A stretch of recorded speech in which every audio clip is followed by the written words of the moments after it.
detallado de cada uno de los aspectos de las causales de inadmisibilidad, sino que abordaremos fundamentalmente tres de ellas, que son, por un lado, es lo que se denomina como el test de idoneidad o las vías previas y paralelas del amparo. Luego, el análisis del mayor ámbito de debate y prueba, y finalmente, la problemática del plazo en el amparo. Lo primero que debemos señalar en orden a las causales de inadmisibilidad del amparo es que la ley 6986 se encontraba vigente con anterioridad a la reforma constitucional de 1994, que con la introducción del artículo 43 estableció un nuevo emplazamiento procesal y de derecho del amparo dentro de nuestra literatura constitucional. De esa manera, ese nuevo emplazamiento constituye indudablemente una nueva mirada respecto de la acción de amparo. Esa nueva mirada se traslada indudablemente también hacia las causales de inadmisibilidad. Entonces, uno de los primeros planteos que existieron en orden a la regulación normativa de la ley 16986 y en especial de su artículo 2, en donde se encuentran establecidas las causales de inadmisibilidad, el planteo de si se mantenían vigentes, si éstas resultaban constitucionales o no. Es así que hubo autores que se pronunciaron en favor de su inconstitucionalidad y por ende proclamaban y establecían y señalaban una derogación por superación normativa. No obstante eso, en definitiva, la jurisprudencia y en alguna medida gran parte de la doctrina plantearon el señalamiento del mantenimiento de estas causales de inadmisibilidad del amparo. Es así que la Corte Suprema de Justicia de la Nación no ha dictado desde el año 1994 hasta la fecha, ni en una sola causa, la inconstitucionalidad de alguna de las causales de inadmisibilidad del amparo, sino que por el contrario estableció o señaló en líneas generales que estas causales de inadmisibilidad deben ser analizadas, todas y cada una de ellas, en función de la luz que inspira al artículo 43 de la Constitución. Es decir, que deben ser reanalizadas, reestudiadas en función de los parámetros establecidos en la Constitución. Esos parámetros nuevos que establece la Constitución son los que nos sirven de fuente a los fines de interpretar adecuadamente las causales de inadmisibilidad. Ingresando así en la primera de estas causales de inadmisibilidad, que es el tema de la subsidiariedad o excepcionalidad del amparo, hay que señalar como primer punto a tener en cuenta que la jurisprudencia en algunos casos señaló la inconstitucionalidad de estas normas, pero la Corte Suprema de Justicia de la Nación no lo hizo así, sino que por el contrario avaló la constitucionalidad de esta causal de inadmisibilidad, señalando la necesidad de realizar una interpretación acorde al artículo 43 de la Constitución. En función de ese análisis y de un cuerpo de jurisprudencia que se advierte dentro de la jurisprudencia de la Corte Suprema de Justicia de la Nación, sumado a la interpretación que corresponde hacerle al principio pro actione y al principio pro humani, corresponde tener una visión diferente.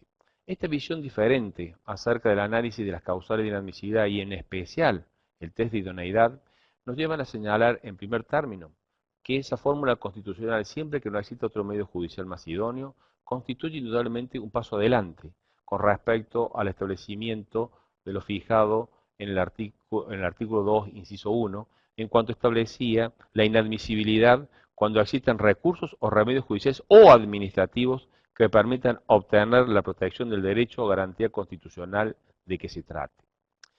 De esa forma, entonces, significa un paso adelante. Ese paso adelante, en primer término, respecto de lo que se denominan las vías previas, es decir, las vías administrativas, el artículo 43 es demasiado claro y señala en forma contundente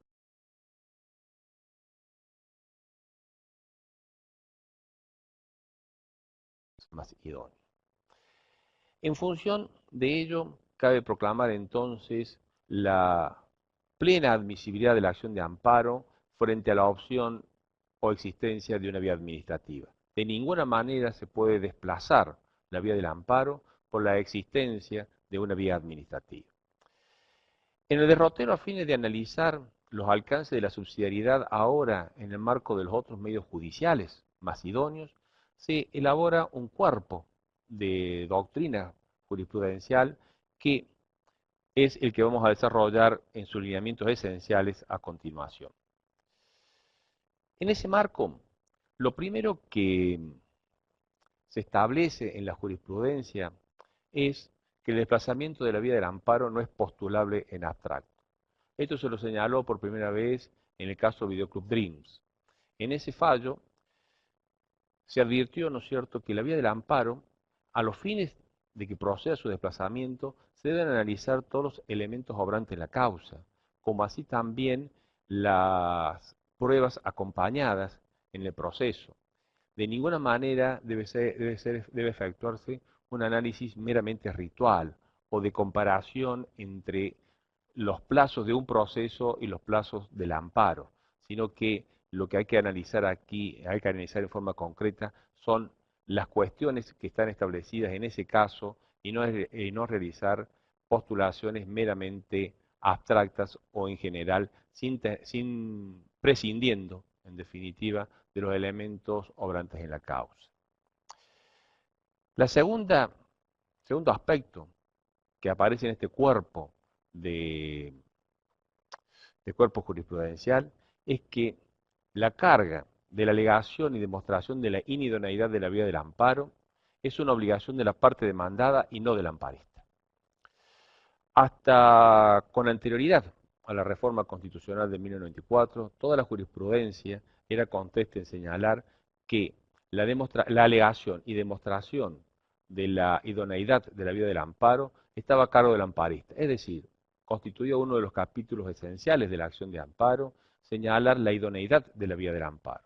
Ahora, este cuerpo jurisprudencial, conjuntamente con el principio pro actioni, visualizan a la acción de amparo como una vía protectora de los derechos humanos y que de ninguna manera puede ser interpretada como darle una interpretación de carácter restrictivo, sino que por el contrario corresponde darle un criterio amplio de admisibilidad, pro actione de la vía del amparo. De esa manera entonces la demostración y la alegación de la inidoneidad de la vía del amparo estará a cargo entonces de la parte demandada. Es una obligación de la administración pública la de alegar y demostrar que la vía del amparo no constituye la vía idónea a los fines de la procedencia o de la tramitación de la acción de amparo. Estos dos requisitos se unen a otros, como es el que surge a partir del caso Berkeley, en donde se señala que la otra vía debe tener una mayor aptitud. Esto viene o es fruto del debate que se produjo respecto de la interpretación que correspondía realizar a la fórmula constitucional siempre que no existe otro medio judicial más idóneo. ¿Qué se entiende por más idóneo? Es así que hubo una interpretación que señalaba y vinculaba la idoneidad a las características de sumario y expedito de la acción de amparo. Es decir, que la idoneidad debía ser vinculada con una cuestión de cómputos de plazos respecto de una acción y el amparo.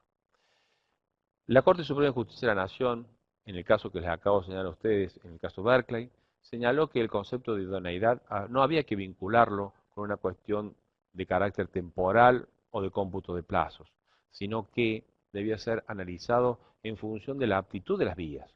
De tal manera entonces que para poder desplazar la vía del amparo se requería que esa otra vía judicial existente tuviera un mayor grado de aptitud, de calidad, de capacidad para poder restablecer el derecho constitucional que se encontraba conculcado. Conjuntamente y paralelamente se establecen otros requisitos para que proceda el desplazamiento de la vía del amparo. Es así que se establece la obligación de fundar la resolución de la inidoneidad de la vía del amparo. Ya no basta con la mera remisión al artículo 3 de la ley 1986, sino que se requiere que el tribunal indique en forma concreta cuál es la otra vía más idónea a los fines de la tramitación de ese proceso judicial en donde se encuentra en juego un acto lesivo que lesione un derecho constitucional. De tal manera entonces que la fundamentación de la resolución de la declaración de inidoneidad tiene un nuevo paso, un avance en el marco del principio de congruencia y del principio de la debida fundamentación de los fallos judiciales, obligando al tribunal a que en forma concreta diga cuál es ese otro tribunal que resulta más idóneo a los fines de la tramitación de ese proceso. Asimismo, el gran impulso que ha tenido la defensa de los derechos a la salud y el derecho a la vida ha llevado a la presentación de innumerables acciones de amparo en protección de estos derechos. En el marco de la protección de ambos derechos, se ha desarrollado también un cuerpo jurisprudencial en función del cual se viene señalando que la vía del amparo constituye la vía pertinente, particularmente pertinente o imprescindible para la defensa de los derechos a la vida y a la salud. Es más, se pueden encontrar algún precedente de la Corte Suprema en donde no se utilizan los términos particularmente pertinente o imprescindible, sino que se utiliza el término presunción.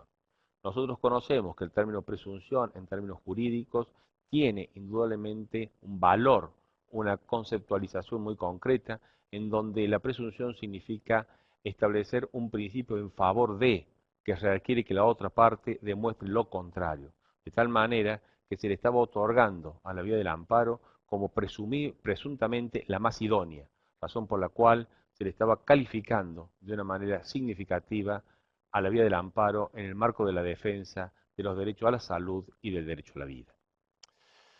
Finalmente, otro de los requisitos que se advierte y que surge en alguna medida de lo que ya veníamos señalando, que es que a la hora de efectuar la interpretación jurisdiccional sobre la admisibilidad de la vía del amparo, se debe tener en cuenta, mejor dicho, una interpretación de carácter favorable a la admisibilidad de la acción. Esto lo impone fundamentalmente el principio pro actione. Es más, este principio pro actione se encuentra expresamente regulado en normativas como el Código Procesal Constitucional del Perú, en donde concretamente se señala que frente a la duda respecto de la procedencia o de la admisibilidad de una acción de amparo, se debe estar en favor de la admisibilidad. Y asimismo también se señala que frente a la existencia incluso de defectos en la formulación de la demanda de amparo, se debe emplazar a la parte amparista para que proceda a subsanar esos defectos. Es decir, hay una interpretación en favor de la procedencia y de la admisibilidad del amparo, y eso va de la mano fundamentalmente de este principio pro actione que debe servir como fundamento para la interpretación en los procesos de amparo. Señalamos que otra de las temas que íbamos a analizar constituía este otro requisito o esta otra causal de inadmisibilidad que está establecido en el artículo 2, inciso E, que es el que exige, ¿no es cierto?, en la segunda parte del inciso D se dice que la acción de amparo no será admisible cuando se requiera una mayor amplitud de debate o prueba para la determinación de la eventual invalidez del acto. Esta causal de inadmisibilidad se encuentra prevista concretamente en el caso Cot, que es uno de los dos casos jurisprudenciales fundantes de la acción de amparo. Justamente en Cot se señala expresamente que decidir por el sumarísimo procedimiento de esta garantía constitucional cuestiones susceptibles de mayor debate y que corresponde resolver de acuerdo con los procedimientos ordinarios. De tal manera que estaba señalando la vinculación entre el carácter sumario, breve, de la acción de amparo con la exigencia de que las cuestiones que estén sujetas a debate nos requieran un mayor ámbito de debate y prueba. En ese sentido, se puede conceptualizar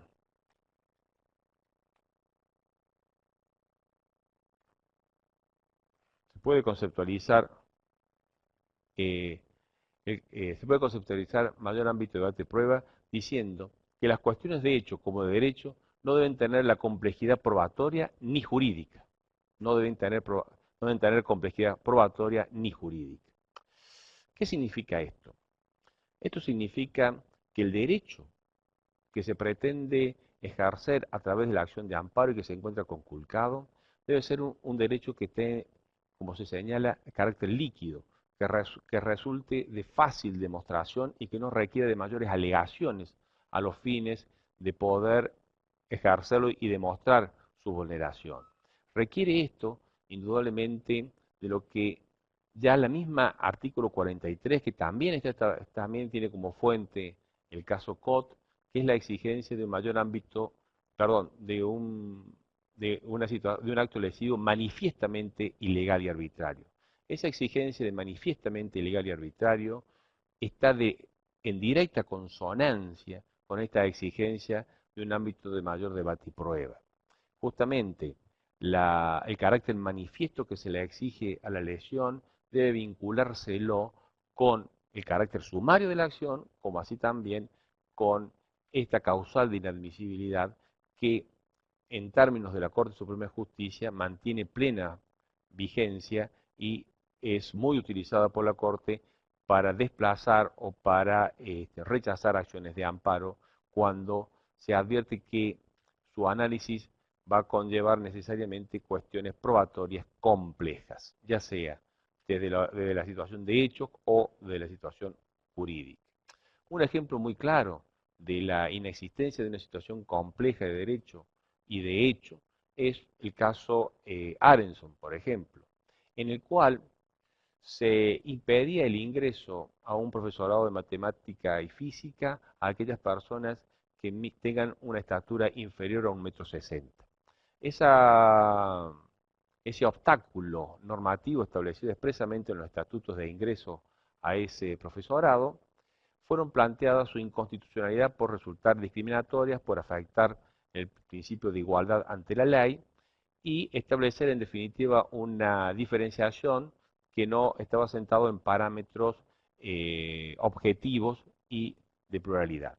En función de eso, advertamos nosotros cuáles son los extremos a probar. El extremo a probar del amparista era que tenía menos de 1,60 m y paralelamente debía acreditar la existencia de la norma que exigía más de 1,60 m, es decir, que el andamiaje probatorio era de fácil demostración, que surgía prácticamente con el detalle mismo efectuado en la demanda. Y el planteamiento constitucional de la afectación también se encontraba visiblemente demostrado, visiblemente captado en la existencia misma de la cuestión que se planteaba. Esa es, en definitiva, un ejemplo demasiado claro en donde se advierte la dimensión de lo simple con que se deben plantear las cuestiones en el marco de las acciones de amparo.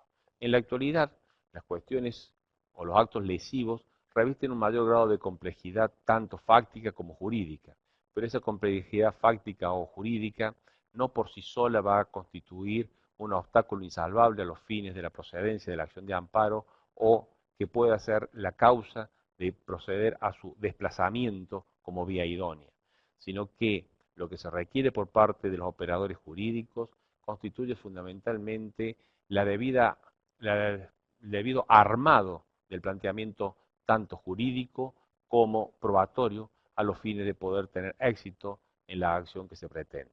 Estas son las cuestiones que desde esta diplomatura pretendemos desarrollar no solo desde una perspectiva teórica, sino también desde una perspectiva práctica, a través de actividades efectivamente prácticas a los fines de llevar adelante estos postulados. El tercer aspecto que queríamos desarrollar brevemente en esta oportunidad está vinculado con el plazo. El plazo es uno de los temas más importantes para la admisibilidad del amparo. Ese plazo tan breve, tan angustiante, de 15 días, que son días hábiles. Este concepto de plazo tiene un desarrollo bastante interesante en nuestra jurisprudencia. En el desarrollo de ese plazo, en ese desarrollo de este concepto, advertimos nosotros que la jurisprudencia de la Corte Suprema de Justicia de la Nación y en líneas generales de la gran mayoría de los fallos, nunca han rechazado los amparos por una aplicación casi mecánica del exceso del plazo. En muchas oportunidades, o casi siempre, se encuentra un párrafo siguiente en donde señala que se advierte que no hay una situación, un acto lesivo manifiestamente ilegal y arbitrario, o se señala algún otro tipo de argumentación para señalar la causal de la inadmisibilidad. Es decir, que el plazo siempre ha tenido una visión desde la perspectiva jurisdiccional en favor de la admisión del proceso de amparo. No obstante eso, lo angustioso del cómputo de este plazo constituye un tema que merece un debido tratamiento. Ese debido tratamiento aparece luego del desarrollo de una jurisprudencia muy interesante que nace a partir del caso Mosqueda y otros, que tiene como antecedente el caso Bonorino Perón, en donde el fiscal en esa oportunidad ya señaló, ¿no es cierto?, la posibilidad de que la visión que hay que tener del cómputo del plazo, de este tema de los 15 días, no es una cuestión insalvable o infranqueable. Es decir, puede existir, pueden plantearse situaciones en donde la mirada de esos 15 días requiere una interpretación distinta, diferente. Y esa interpretación distinta, diferente, vino de la mano de la elaboración de esta doctrina judicial que se ha dado a llamar en la ejecución continuada respecto del acto lesivo que causa el amparo. Eh, Justamente lo que se señala muy concretamente en la ejecución continuada es que la arbitrariedad o ilegalidad continuada es porque cuando el acto lesivo se produjo, que es con anterioridad a la presentación del amparo, pero los efectos de ese acto lesivo se mantienen al momento de accionar y continúan en el tiempo siguiente. De tal manera que en aquellas situaciones en donde la lesión se renueva mes a mes, estamos en presencia de una ejecución continuada en la lesión, o en aquellas cuestiones vinculadas a la salud, también vemos o está presente el mantenimiento de la situación del acto lesivo que se está pretendiendo impugnar a través de la acción de amparo. Todos ellos constituyen, ¿no es cierto?, elementos que deben ser tenidos en cuenta a la hora de analizar las causales de inadmisibilidad del amparo.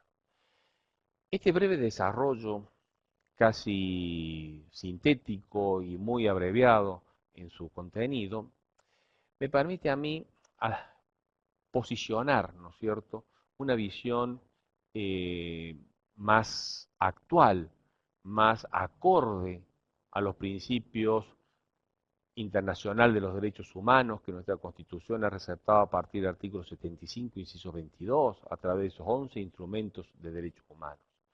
Esta visión de un amparo más posible, más cercano a la solución de los ciudadanos cuando ven afectados sus derechos humanos indispensables, constituye una de las bases o fortalezas que nosotros pretendemos desarrollar a través de esta diplomatura.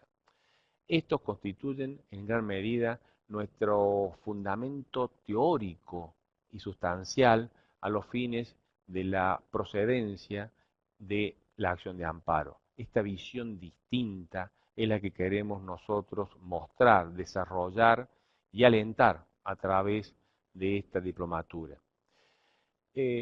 También nosotros, en el armado de esta conferencia, de esta clase, hemos querido puntualizar, ¿no es cierto?, la dificultad en orden al análisis normativo que tiene la Ley 1986 con el artículo 43 de la Constitución.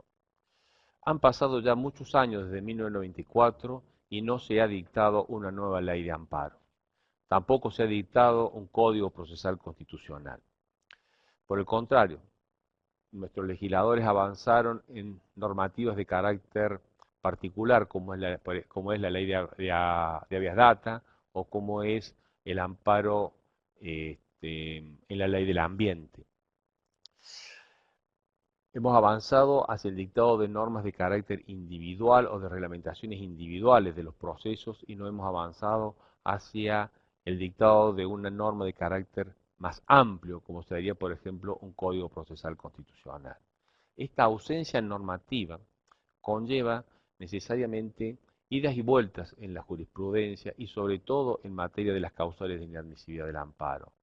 Estas contingencias procesales son un poco también lo que queremos nosotros desarrollar y poner en juego y advertir cómo, luego de 1994, a partir de este nuevo emplazamiento, de esta nueva visión que debe dársele al amparo, aparece una doctrina como esta, la de la ejecución continuada, respecto de la interpretación que se debe dar al plazo, al cómputo del plazo en la acción de amparo.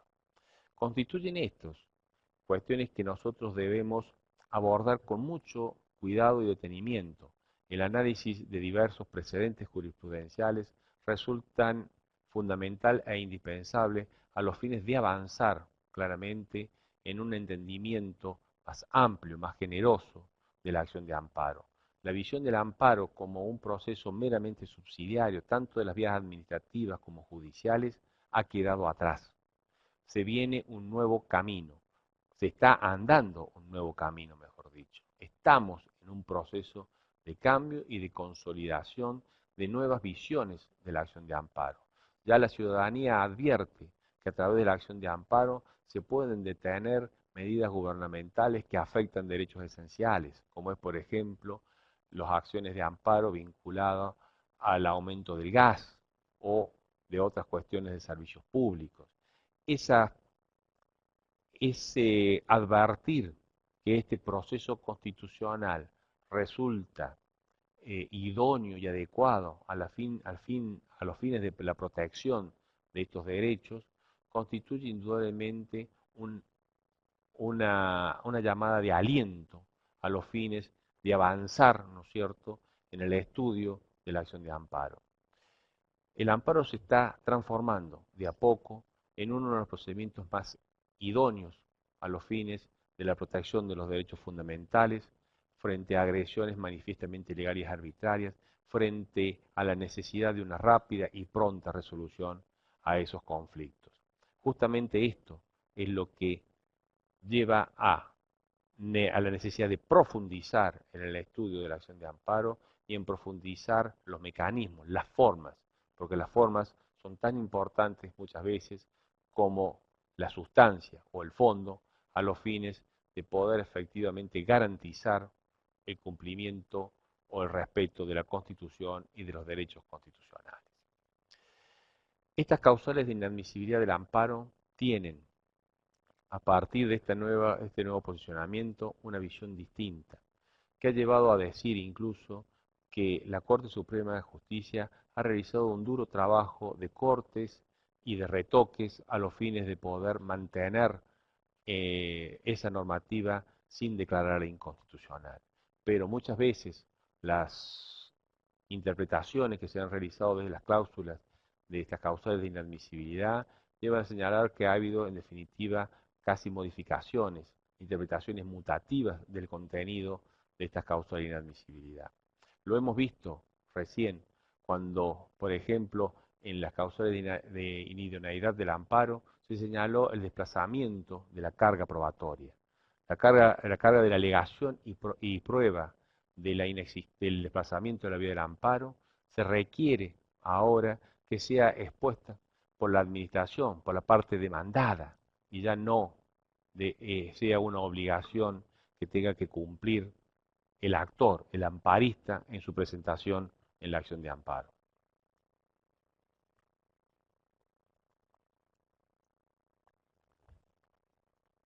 Me parece muy importante que también constituye uno de los ejes por los cuales nosotros pretendemos andar en este tránsito de la diplomatura, es el diálogo con ustedes, es ponernos a su disposición a los fines de que nos hagan aquellas preguntas que ustedes deseen formular a los fines de que nosotros desde aquí podamos darle o brindarle nuestra opinión, nuestro asesoramiento, nuestro consejo, todo lo que nosotros esté a nuestro alcance, poder brindárselos de buena fe, de la mejor manera posible.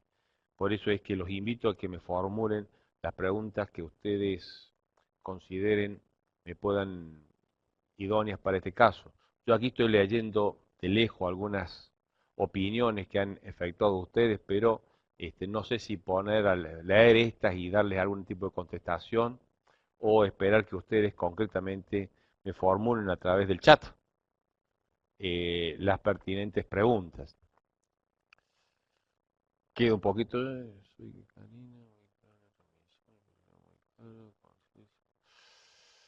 ¿Cómo se llama el fallo que dijo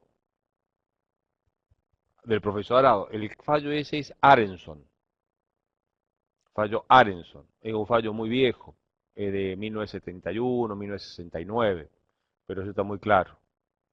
Está publicado en la ley y en otros medios. No recuerdo en este momento tomos. A ver, otra pregunta aquí. Yo tengo un amparo de salud con una petición cautelar. El juez se expidió en forma global y no sobre la cautelar. Eso significa que usted tendría en definitiva una denegatoria tácita de la cautelar, lo cual habilitaría a usted a interponer un recurso de apelación en contra de la denegatoria de la cautelar. Paralelamente, me cabe alguna duda de si cuando usted utiliza aquí el término una petición de cautelar, el juez expidió, no sé si expidió significa que dictó una sentencia o no. Si dictó una sentencia, lo que tiene que apelar usted es la sentencia. Pero si se trata de una resolución genérica vinculada a la misma medida cautelar, tiene que tomarla como una negativa y apelar a la medida cautelar. Habría que ver el caso concreto. Hola, buenas tardes. ¿Cuál es la... Ay, me lo movieron justo. La mayor causa de inadmisibilidad de amparo. En líneas generales, el artículo 1. Se considera que la vía de amparo resulta inidónea. Ese es uno de los argumentos más utilizados por parte de los jueces a los fines del rechazo de las acciones de amparo.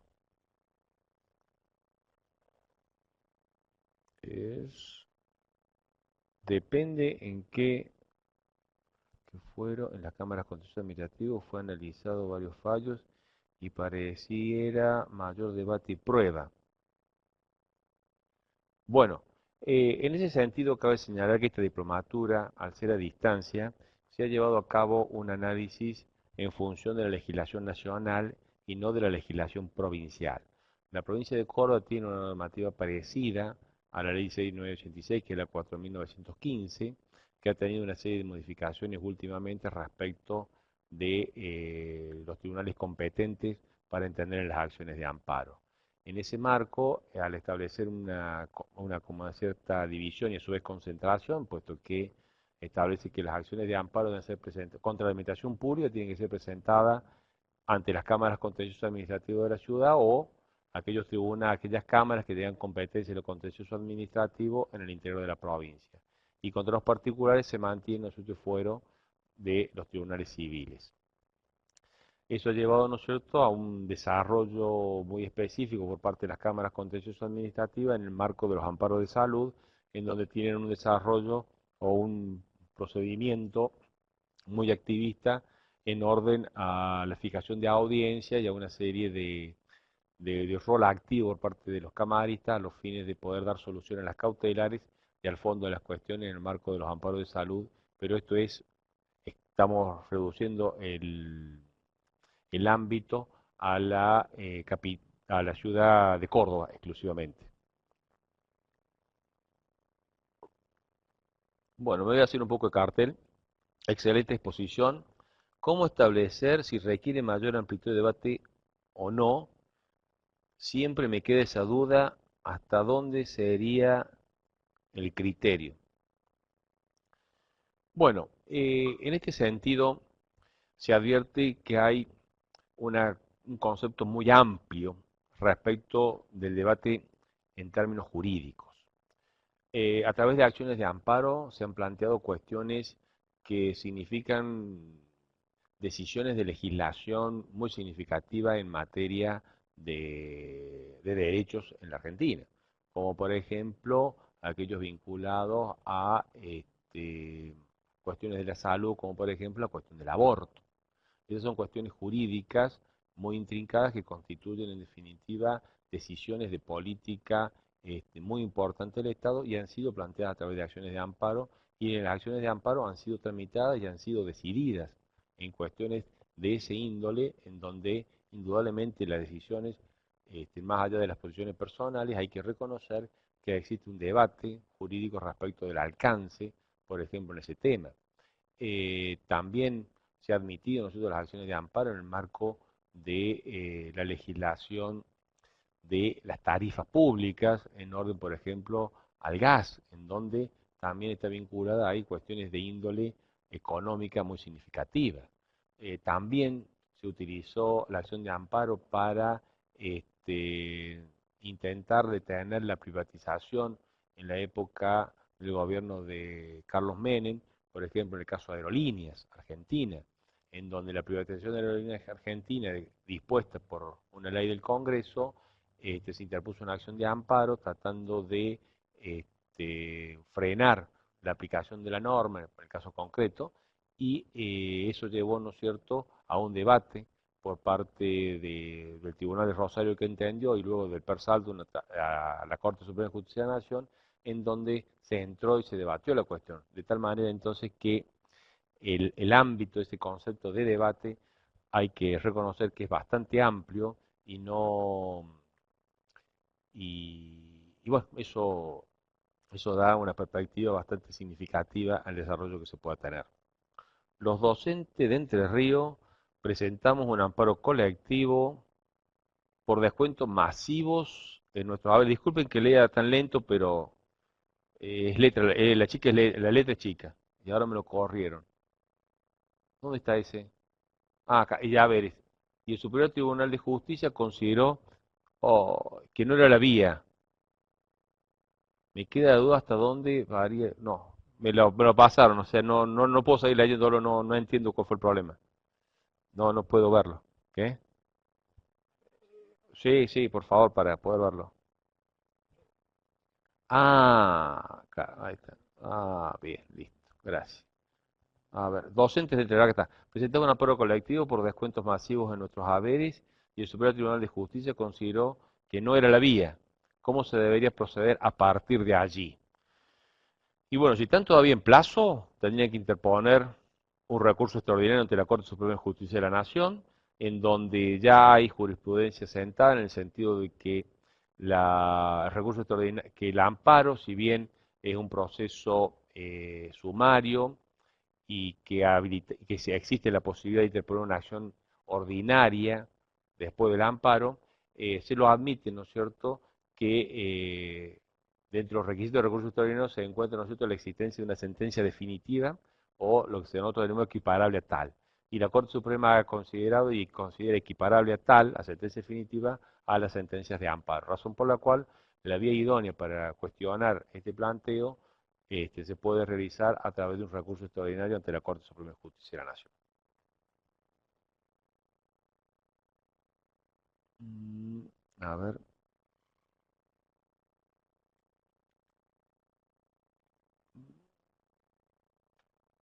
bueno, eso que hiciste vos yo no lo consigo hacer. Ah, y ahora sí. Hola, buenas tardes. Yo tengo la amparo de salud.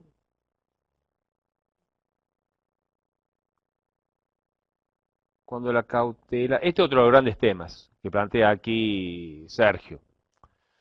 Cuando la cautelar coincide con el fondo, y el juez provee favorablemente la cautelar, algunos jueces dicen que es abstracto y no resuelve el fondo. ¿Qué opina? Gracias por el mouse. Este, ¿Qué opino?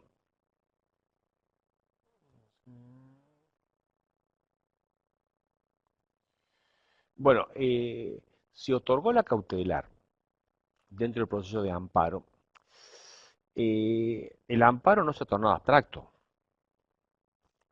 La cautelar significa que se le da satisfacción al amparista en orden a su requerimiento. Y en la hipótesis que coincida con el objeto del amparo, si bien ha quedado satisfecha la pretensión, indudablemente hace falta el dictado de una sentencia para determinar la legalidad o no de ese acto lesivo, razón por la cual hace falta, no se tornó abstracto, o sea, queda pendiente de resolución si a quién va a tener que cargar en definitiva con el costo de lo que se resolvió a través de la medida cautelar.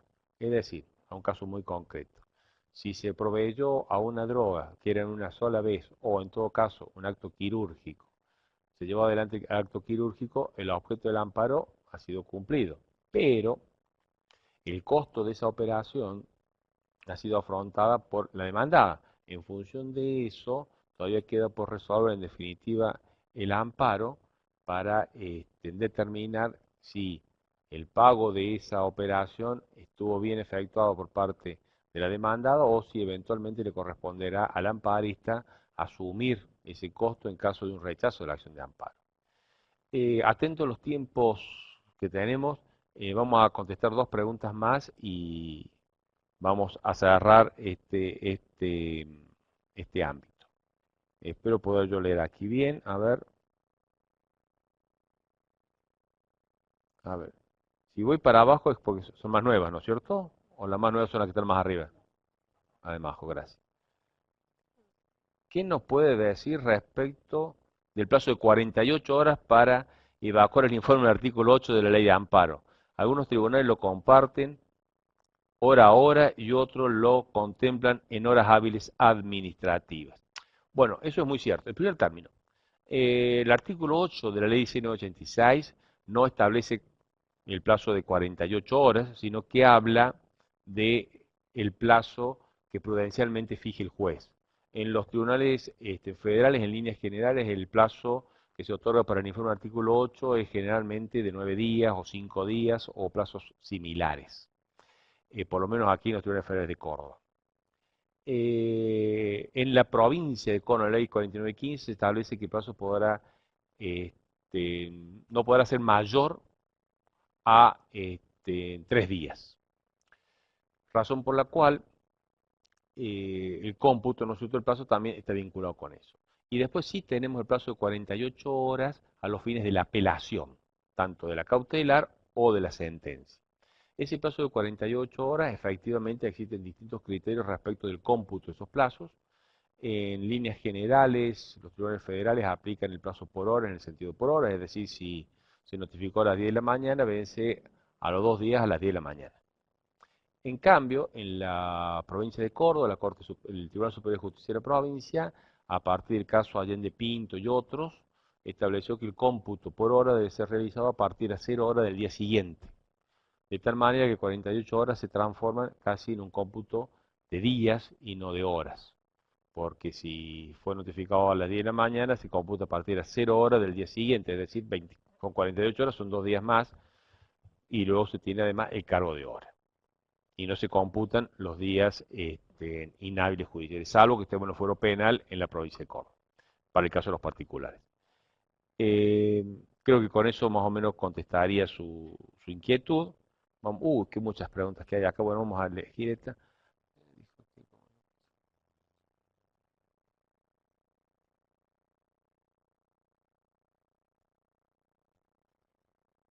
Bueno, aquí alguien me dice, por ejemplo, acá que siempre le tocó 5 días a los fines del plazo del informe el 8. Cuando el juez deniega la cautelar, ¿es más conveniente esperar el fondo que el superior resuelva la cautelar? Yo le diría que si le deniega la cautelar, lo más conveniente es apelar la cautelar. Apelar la cautelar y en esa apelación ver qué resuelve la Cámara respecto de la procedencia de la medida cautelar dispuesta. Eso es lo que yo le aconsejaría. Yo no consentiría la medida cautelar. Obviamente que frente a la apelación de la cautelar y la urgencia que tendría su cliente respecto del pedido que está en el amparo, indudablemente llevaría a agilizar el trámite del proceso de amparo, en donde ahí el impulso del amparista va a ser más significativo que en un proceso en donde la cautelar fue otorgada. Razón por la cual yo le recomendaría sí apelar la cautelar y no esperar y no ir a esperar el dictado de una sentencia. Yo me apoyaría en ese sentido. Bueno, esto es lo que hemos podido desarrollar en este momento. Agradezco mucho la atención por parte de todos ustedes. Agradezco las preguntas, los comentarios favorables. Los invito entonces a que se inscriban en esta diplomatura. Espero poder contestar muchas preguntas más de ustedes a lo largo de la diplomatura, que son 8 meses. Hemos hecho un trabajo intenso, arduo, importante, a los fines de poder brindar un producto de calidad y excelencia para que efectivamente ustedes puedan hacer un salto de calidad luego de haber cursado esta diplomatura. Es todo de mi parte, les agradezco mucho la atención.